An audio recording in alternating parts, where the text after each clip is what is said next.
मादे का अल्सर, वजूहात और एहतियाती तदाबीर। इंसानी वजूद की सेहत और तंदुरुस्ती का तमाम तर इन्हिसार मुतवाज़िन खुराक और निज़ाम हज़म की आला कारकर्दगी पर समझा जाता है।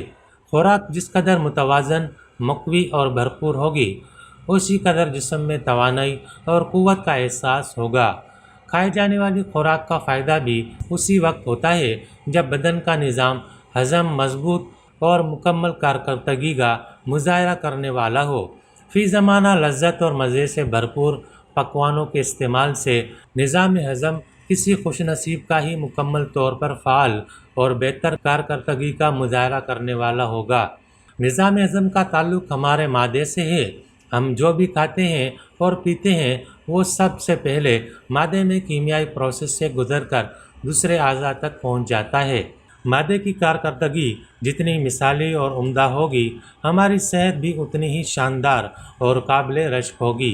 यूँ तो मादे की कई एक अमराज हैं जो बदन इंसानी को अपनी लपेट में लेकर परेशानी का सबब बनते हैं, लेकिन इनमें सबसे तकलीफ़देह मर्ज़ मादे का ज़ख़म अल्सर है, जिससे पूरा बदन ही मुतासिर होता है। मादे का अल्सर क्या है? मादे के अल्सर से मुराद मादे की हिफाजती झिल्ली में ज़ख़म का बन जाना है। ये ज़ख़म अमूमी तौर पर 5 मिलीमीटर या इससे ज़्यादा बड़ा हो सकता है और मादे की अंदरूनी तह को भी मुतासिर कर सकता है। मादे के अल्सर के बारे में आगाही हासिल करने के लिए मादे की साख के बारे में जानना ज़रूरी है। इंसान की उम्र और अल्सर में ताल्लुक़। अल्सर किसी भी उम्र में हो सकता है। मादे का अल्सर आमतौर पर ज़्यादा उम्र के लोगों मसलन 70-55 साल तक की उम्र में होता है, जबकि छोटी आंत का अल्सर निस्बतन कम उम्र के अफराद यानी 30-55 साल की उम्र में होता है। मादे के अलावा अल्सर छोटी आंत में भी हो सकता है। अल्सर क्यों और कैसे?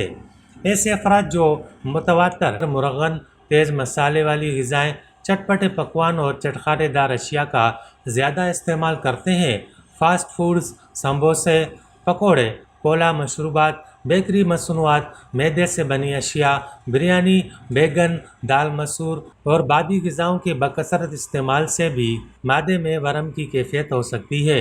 गोश्तखोरी, चाय, काफ़ी और सिगरेट नोशी की ज़्यादती से भी मादे में तेज़ाबी मादे बढ़ जाते हैं। जब मादे की तेज़ाबियत मुसलसल बढ़ी रहे तो ये मादे की हिफाजती झिल्ली के लिए नुकसानदेह साबित होती है और वो अल्सर का मौजब बन सकती है। अमराज के खिलाफ हमारी ग़िज़ा ही बेहतरीन हथियार साबित हो सकती है। अगर हमें ग़िज़ाओं के इंतखाब और मुनासिब इस्तेमाल से आगाही हो जाए। कच्ची सब्जियां और मौसमी फलों का बकसरत इस्तेमाल मादे के अल्सर समेत तमाम बीमारियों से बचाव का बेहतरीन कुदरती तरीका है। हमारी ग़िज़ा में जिस कदर रेशेदार ग़िज़ाएँ शामिल होंगी, उसी कदर तेज़ाबी मादे कम बनेंगे। अल्सर पैदा होने की सबसे बड़ी वजह तेज़ाबियत बनती है। जब मादे में तेज़ाबी मादे ही नहीं बनेंगे तो अल्सर का सवाल ही पैदा नहीं होता।